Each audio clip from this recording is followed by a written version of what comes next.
Good morning, people. It is Saturday, the 6th of July. I just woke up and rather than making excuses and not making a video yet again and then putting out an apology video like several days or weeks from now, I thought, right, you know what, as tired as I am, as many shifts as I've been working, I am going to make some time and at least give you guys my UFC picks.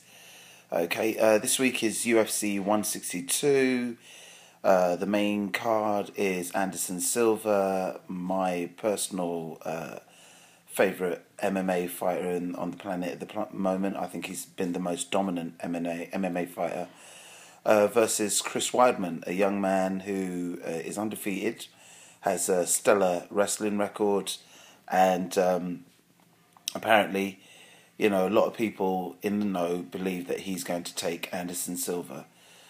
Yeah, well, you know, I tell you what, we'll save that till last. We'll talk about that at the end, okay? This is going to be real quick, but you best believe I've got some opinions on that. Right, let's start with the lower part of the card. We have Edson Barbosa. Edson Barbosa versus Rafael Oliveira. Both Brazilian fighters. Edson Barbosa is not your quintessential Brazilian fighter. A lot of Brazilians, you know, it's sort of like the stereotype. Yeah, everyone knows BJJ. And Edson Barbosa is not that way inclined. He is actually a black belt in Taekwondo, and he's also a very, very vicious Muay Thai fighter, and has already, you know, racked up some pretty decent highlight reel knockouts in the UFC already. So, you know, Edson Barbosa, who I remember knocking out. Excuse me, did he knock him out?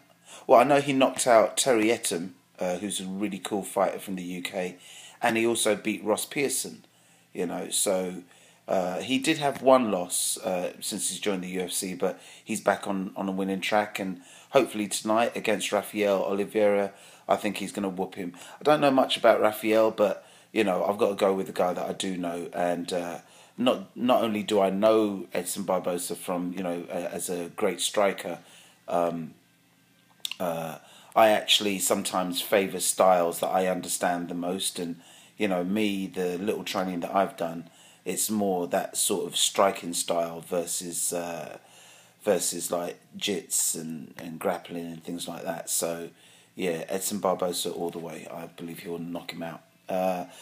Chris Lieben versus Andrew Craig. Don't know anything about Andrew Craig. Know a great deal about Chris Lieben. He's a very lovable guy, a very nice guy. Has had some issues, some alcohol issues. Has also tested positive in a couple of fights for various either painkillers or various things. Primarily, though, the way that Chris Lieben has been marketed, whether on purpose or by mistake. Excuse me, guys. I told you I just woke up. I look terrible. I'm just seeing myself. Yeah, whether on purpose or by mistake, Chris Lieben's sort of like been marketed as this guy that, you know, he's lovable, but he does have, you know, those kind of alcohol, drug type demons that he's trying to deal with. Hopefully he's getting it together. Something tells me, even though I don't know who Andrew Craig is, something tells me that win, lose or draw, you know, Lieben, it doesn't really matter whether he wins this fight or not. I think that, you know, he really needs to maybe take a back seat from fighting full on himself and maybe start training people or doing something else in this game, because, you know, the stories I've read, and I'm not, you know, because I'm trying to make this a nice quick video, I don't want to go into them, but the stories I've read and all the various things that have gone on with poor old Chris, and then just his overall fighting ability, he seems to be a stellar MMA fighter, but I don't ever see Chris making a run for the title. So, you know, if I was Chris, I'd probably, you know, win this, hopefully, make this my last fight, and then focus primarily on, you know, joining a good camp, or already maybe staying with whatever camp he's with, and maybe focus on passing on my knowledge to other fighters. So, unfortunately, even though I know Lieben, I'm going to hedge my bets towards Andrew Craig knocking him out or beating him. Right, Cub Swanson versus Dennis Seaver. Dennis Seaver and Cub Swanson, both amazing fighters. Both 155. I love those guys. Super fast, super exciting. Seaver's got an amazing, an amazing striking record. He's got this highlight reel knockout where he does a roundhouse to some guy's midsection and then goes in for the kill. But Cub Swanson's getting it in my book this time. Not only do I love Cub Swanson, he's got great fights, great stuff that I can recall from WEC vaguely. But apart from all of that, Cub Swanson, I subscribe to all kinds of videos and stuff on YouTube, and one of the channels I subscribed to showed me Cub Swanson training with Timothy Bradley, the boxer Timothy Bradley. And Timothy Bradley, to me, is one of the fittest men on this planet. I mean, pound for pound, from shoulder blade to bicep to toe muscle, that guy is super fit, super fast, super everything. And Cub Swanson was running rings around Timothy Bradley. So I know that this is a martial art game. It's not just an athletics game, but let's not forget that athletics, or your athletic ability, does play a part. So I'm going to go with Swanson. I think he's going to take Seaver, and that would be a good look.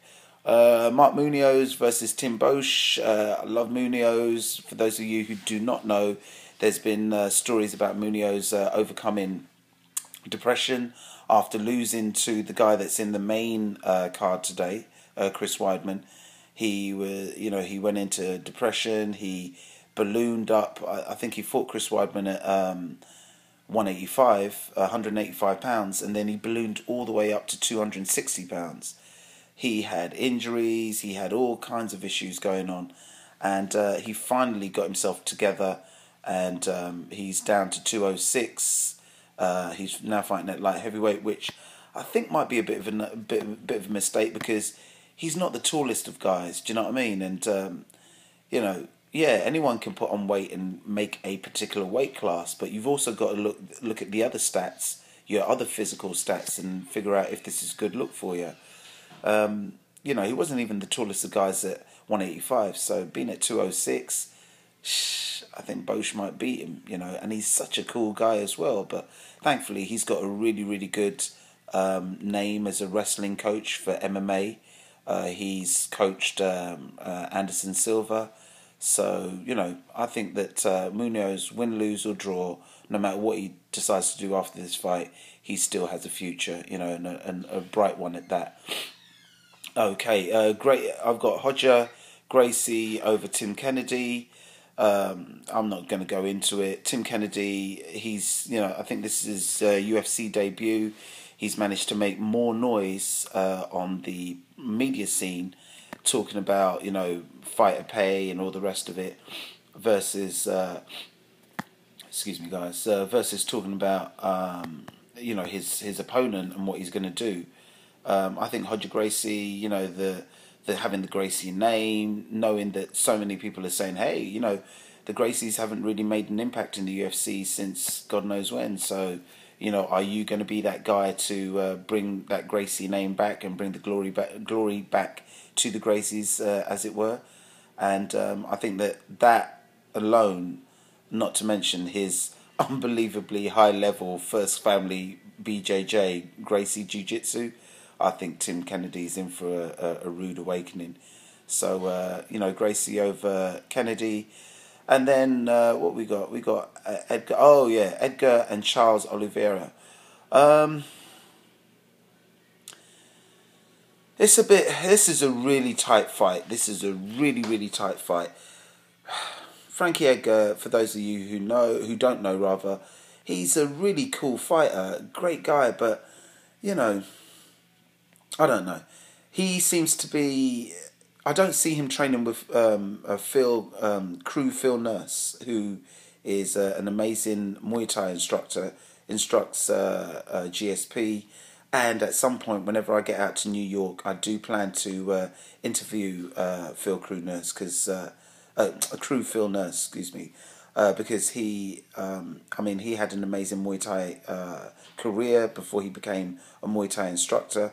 And this guy, who is pretty advanced in age, is still in great shape, still has amazing speed, and could still probably kick the behinds of many of the youngsters that are running around here talking about, yeah, I do training, you know.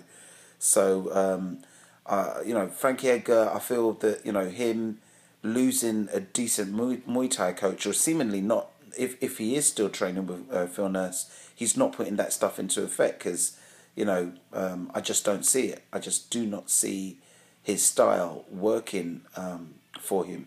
Having said that, though, I'd put his striking over Oliveira's striking. Charles Oliveira's striking, from what I can recall, that doesn't really stand out in my memory. What I do know, though, is that Frankie dare not go into that wrestling mode and try and take this guy down, because if they hit the ground, it will be over in 60 seconds or less. You know, Oliveira's jiu-jitsu is ridiculous, and you know, you give him a chance to show you how ridiculous it is, I promise you, you'll be tapping from a submission that Joe Rogan doesn't know the name to, you know. So this is a tight one. It's going to be hard to pick, but I've got to say Oliveira. I don't think Edgar can. No, that's bollocks. I'm making that up as I go along. I'll tell you what. I'll say this. Oliveira on the ground, Edgar standing up. If Edgar can keep it standing up, I think Edgar can squeak out a win, but that win's probably going to be on points. Definitely if it hits the ground, it's Charles all the way. I'm sorry, guys. I'm going to sit on the fence on that one because, once again, with all the work I've been doing and stuff like that, I haven't had enough time to really watch videos and really, you know, make a clear decision as to who I think could win each fight. Right, let's get to the main card. Anderson Silva versus Chris Weidman. Anderson Silva, to me, is the greatest MMA fighter in the UFC or in any other organization, actually, at this very moment in time. He beat Rich Franklin, an amazing fighter, back in 2006, and he has been the champion ever since 2006 in the UFC. He's beaten Rich Franklin twice. He's dabbled in some catchweight fights. I remember he fought James Irvin, who was a light heavyweight at the time, 205 guy. He went up and beat him. He's excuse me. He's dabbled in all kinds of stuff, but he's primarily destroyed anyone who's dared to challenge him in the 185 division, the middleweight division of the UFC. To me, his skills, his ability, his mental toughness is it's second to none. And I think, you know, sometimes it speaks to how shallow, as much as I love the UFC and MMA, it sometimes does speak to how shallow our middleweight division is, when a guy who's got, 8 wins or something is now being heralded as, you know, as a second coming, as the, you know, the guy that's going to beat Anderson Silva. I think Chris Weidman might be good, but I say about Chris Weidman what I say about, you know, Canelo fighting Floyd Mayweather. It's way too early. You know, you're too young. You don't have enough experience. I think that, you know, the experience will beat the youngster in both cases. Anyway, we'll see. But I'm definitely picking Anderson Silva over Weidman, and that is that. Anyway, this was supposed to be a really quick fight review video. It is now approaching 40 minutes, so I'm going to let you guys go. I'm going to take a shower, get myself ready, go to work, and tonight I will endeavour, no matter how tired I am or no matter how scraggy I look, I will endeavour to do a fight review video of tonight's fight. So this is my preview video, and we'll get the review video tonight. Alright, take care, people. Be good to yourselves. Peace.